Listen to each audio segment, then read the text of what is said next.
बाबरी मस्जिद की जगह पर बनने वाली मस्जिद में होगा दुनिया का सबसे बड़ा कुरान। मस्जिद का नक्शा आया सामने, देखकर हैरान हुए लोग। ताजमहल से ज्यादा खूबसूरत होगी मस्जिद, हरम के इमाम से रखवाई जाएगी नींद। जी हाँ दोस्तों, पूरे देश में जहां इस समय राम मंदिर की चर्चा जोरों पर है, वहीं शोरगुल के बीच बाबरी मस्जिद को लेकर भी एक बहुत बड़ी खबर निकलकर सामने आ रही है। और इस खबर को सुनने के बाद पूरे मुस्लिम समाज में खुशी का माहौल बन गया है। असल में बाबरी मस्जिद की जगह पर अयोध्या में जो नई मस्जिद बनने वाली है, उसका नक्शा पास हो गया है और बहुत जल्द इसकी तामीर का काम भी शुरू होने वाला है। इस मस्जिद को लेकर जो बातें सामने आ रही हैं, उन्हें देखते हुए ये कहना गलत नहीं होगा कि ये इंडिया की सबसे खूबसूरत मस्जिद बनने वाली है। यहां तक कि बहुत से लोग तो इसका 3D मॉडल देखकर ये यकीन ही नहीं कर पा रहे हैं कि ऐसी कोई मस्जिद इंडिया में भी बन सकती है, क्योंकि आमतौर पर इस तरह की मस्जिदें सिर्फ अमीर अरब देशों में ही देखने को मिलती हैं। बाबरी मस्जिद की याद में बनने वाली ये मस्जिद इतनी ज्यादा खास बनने वाली है कि दुनिया भर से लोग सिर्फ इसको देखने के लिए आया करेंगे।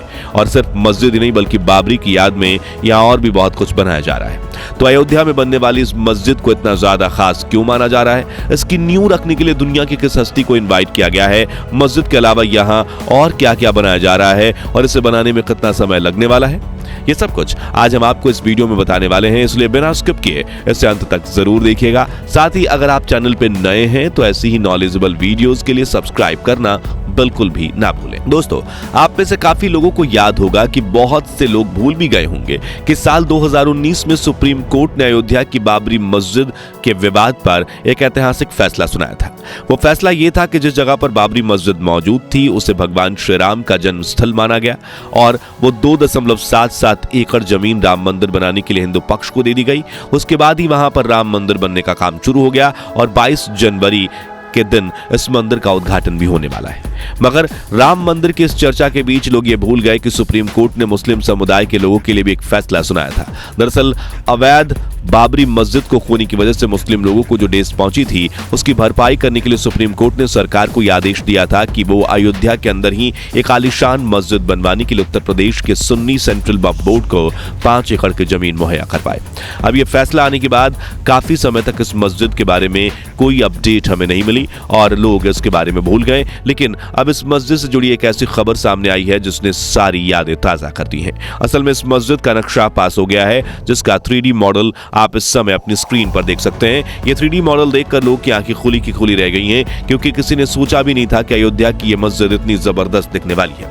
असल में इस तरह के आर्किटेक्चर वाली मस्जिद सिर्फ तुर्की, कतर, बहरीन और सऊदी अरब जैसे अमीर देशों में ही देखने को मिलती है, जबकि भारत में इस तरह के आर्किटेक्चर वाली एक भी मस्जिद नहीं है। अब भारत में एक ऐसी बेमिसाल दिखने वाली मस्जिद का होना सिर्फ मुस्लिम समुदाय के लोगों के लिए नहीं बल्कि पूरे भारत के लिए गर्व की बात है, क्योंकि जब यह मस्जिद बनकर तैयार हो जाएगी तो देश विदेश से लोग इसको सिर्फ देखने के लिए आया करेंगे। वैसे इस मस्जिद की खूबसूरती का पूरा श्रेय पुणे के रहने वाले एक आर्किटेक्ट इमरान शेख को जाता है, क्योंकि इन्होंने ही इस मस्जिद का नक्शा तैयार किया है। वैसे इस मस्जिद का पहला नक्शा नहीं है, बल्कि इससे पहले भी इसके लिए एक दूसरा नक्शा तैयार किया गया था। हो सकता है कि इंटरनेट पर आपने उस पुराने नक्शे की तस्वीरें भी देखी हो। यूं तो वो नक्शा भी काफी अच्छा था और लोगों को बहुत पसंद भी आया था, लेकिन जब ये नक्शा सुन्नी सेंट्रल वक्फ बोर्ड को दिखाया गया तो उन्होंने इसके डिजाइन पर कुछ आपत्ति दिखाई और ये नक्शा उसी समय कैंसिल करवा दिया गया। बाद में सुन्नी वक्फ बोर्ड उत्तर प्रदेश के चेयरमैन जुफर अहमद फारूकी ने बयान देते हुए कहा कि यह मस्जिद भारत की बाकी दूसरी मस्जिदों जैसी नहीं होनी चाहिए। इसका डिजाइन कुछ ऐसा हो जो भारत में पहले कभी नहीं देखा गया हो। इसके बाद मस्जिद का नक्शा दोबारा तैयार किया गया और खुशी की बात यह है कि इस दूसरे नक्शे को सुन्नी वक्फ बोर्ड के द्वारा पास कर दिया गया है। नए नक्शे के अनुसार इस मस्जिद में वो गुंबद नहीं होगी जो आमतौर पर सभी मस्जिदों में देखने को मिलती है। हालांकि इसमें मीनारे और आधे चांद डिजाइन जरूर होगा, जो किसी भी मस्जिद के डिजाइन की पहचान मानी जाती है। आपको बता दें, लेकिन इन मीनारों को चांद के डिजाइन को एकदम यूनिक रखा जाएगा, जिसकी वजह से ये मस्जिद भारत की दूसरी मस्जिदों से बिल्कुल अलग तरह की दिखाई देगी। तो अब सवाल आता है कि ये मस्जिद कहां पर बन रही है, क्योंकि बहुत से लोगों को लगता है कि ये अयोध्या के राम मंदिर के पास ही बनाई जाएगी, मगर बता दें कि यह सच नहीं है। असल में भारत के अंदर शांति बनी रहे, इस चीज को सुनिश्चित करने के लिए सुप्रीम कोर्ट और उत्तर प्रदेश सरकार ने मस्जिद के लिए ये जगह राम मंदिर से 25 किलोमीटर दूर अयोध्या जिले के धन्नीपुर में दी है, जो कि एक हैमलेट है। जो नहीं जानते उन्हें बता दें कि हैमलेट उस जगह को कहते हैं जहां की आबादी इतनी ना हो कि उस जगह को गांव का दर्जा दिया जाए। तो अब सवाल ये आता है कि धन्नीपुर में बनने वाली इस मस्जिद का नाम क्या है, क्योंकि काफी सारे लोगों को लगता है कि बाबरी मस्जिद की याद में इसका नाम भी बाबरी मस्जिद ही रखा जाएगा, लेकिन यह सच नहीं है। इस मस्जिद का नाम मोहम्मद बिन अब्दुल्लाह रखा गया है। हालांकि सुप्रीम कोर्ट का फैसला आने के बाद शुरुआत में इसका नाम धन्नीपुर मस्जिद रखने की बात चली थी। इतना ही नहीं, 1857 के भारतीय स्वतंत्रता संग्राम लीडर मौलवी अब्दुल्ला शाह की याद में इस मस्जिद का नाम अब्दुल्ला शाह मस्जिद रखने की भी चर्चा जोरों पर थी, मगर बाद में इरादा बदल गया और इसके लिए मोहम्मद बिन अब्दुल्लाह नाम फाइनल किया गया। तो मोहम्मद बिन अब्दुल्लाह भारत की सबसे बड़ी मस्जिदों में से एक होगी, जिसके अंदर एक वक्त में 9000 लोग नमाज अदा कर पाएंगे। इसके अलावा मस्जिद के अंदर दुनिया का सबसे बड़ा कुरान भी रखा जाएगा, जिसकी ऊंचाई 21 फीट और चौड़ाई 36 फीट होगी। और ऐसा कहा जा रहा है कि सिर्फ कुरान को देखने के लिए दुनिया भर से लोग इस मस्जिद में आया करेंगे। गौर करने वाली बात यह है कि इस प्रोजेक्ट में सिर्फ मस्जिद का निर्माण ही शामिल नहीं है, बल्कि यहाँ cancer hospital, school, museum, library और एक किचन भी बनाया जाएगा। यानी इस मस्जिद के लिए एक पूरा परिसर बनाया जाएगा, जिसमें कई अलग अलग इमारतें शामिल होंगी। सबसे पहले हॉस्पिटल की बात करें तो ये पूरी तरह से फ्री होगा और उसमें कैंसर के मरीजों का इलाज किया जाएगा। इसके अलावा यहाँ जो स्कूल कॉलेज बनेंगे उनमें भी पढ़ाई होगी और वो फ्री में होगी। साथ ही मस्जिद के किचन में हर रोज 2000 लोगों के लिए खाना बनाया जाएगा और ये खाना भी पूरी तरह से मुफ्त होगा, जो जरूरतमंद लोगों के लिए बनेगा। तो आखिर में अब सवाल ये आता है कि ये मस्जिद कब तक बनकर तैयार होगी। असल में दोस्तों, पहले इस मस्जिद के नक्शे को लेकर कुछ दिक्कतें आई और उसको दोबारा बनाया गया। अब इस कोई हॉस्पिटल, कॉलेज वगैरह बनाने के लिए परमिट लिए गए, जिसमें काफी टाइम लगा और लास्ट में मस्जिद बनाने के फंड को लेकर भी थोड़ी कंफ्यूजन थी।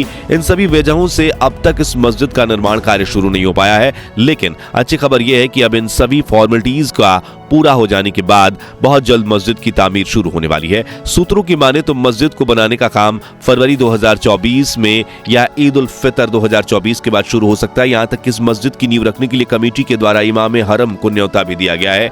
इमाम हरम मतलब वो शख्स जो सऊदी की मस्जिद हरम, जहां काबा मौजूद है, वहां पर नमाज पढ़ाते हैं। दरअसल कमेटी के लोग चाहते हैं कि मस्जिद की नींव दुनिया की किसी बड़ी शख्सियत के हाथों रखवाई जाए और इसके इमाम हरम को चुना गया है। इसके अलावा मस्जिद में सबसे पहली नमाज भी इमाम हरम ही पढ़ने वाले हैं। मस्जिद को बनाने में लगने वाले समय को लेकर कमेटी का कहना है कि एक बार काम शुरू हो जाने के बाद मस्जिद बनने में सिर्फ 1.5 से 2.5 साल तक का ही समय लगेगा। हालांकि इसके साथ ही उन्होंने ये भी कहा कि हॉस्पिटल और कॉलेज की इमारतों को तैयार होने में थोड़ा अधिक समय लग सकता है। बताया जा रहा है कि ये पूरा कॉम्प्लेक्स बनकर तैयार हो जाएगा तो इसके उद्घाटन समारोह में सऊदी, बहरीन, कतर और यूएई जैसे देश के बड़े बड़े लीडर्स को इनवाइट किया जाएगा, ताकि पूरी दुनिया को पता चल सके कि भारत की मस्जिद कितनी शानदार और आलीशान होती है। वैसे आप लोग इस मस्जिद और भव्य मंदिर को लेकर उत्साहित हैं या नहीं? सभी मुस्लिम भाई कमेंट करके अपनी राय जरूर शेयर करें। बाकी दोस्तों, आज के हमारी इस वीडियो में बस इतना ही था। वीडियो अच्छी लगी हो तो इसे लाइक और शेयर करना, और अगर आप हमारे फेसबुक पेज पर नए हैं तो पेज को फॉलो भी जरूर करें।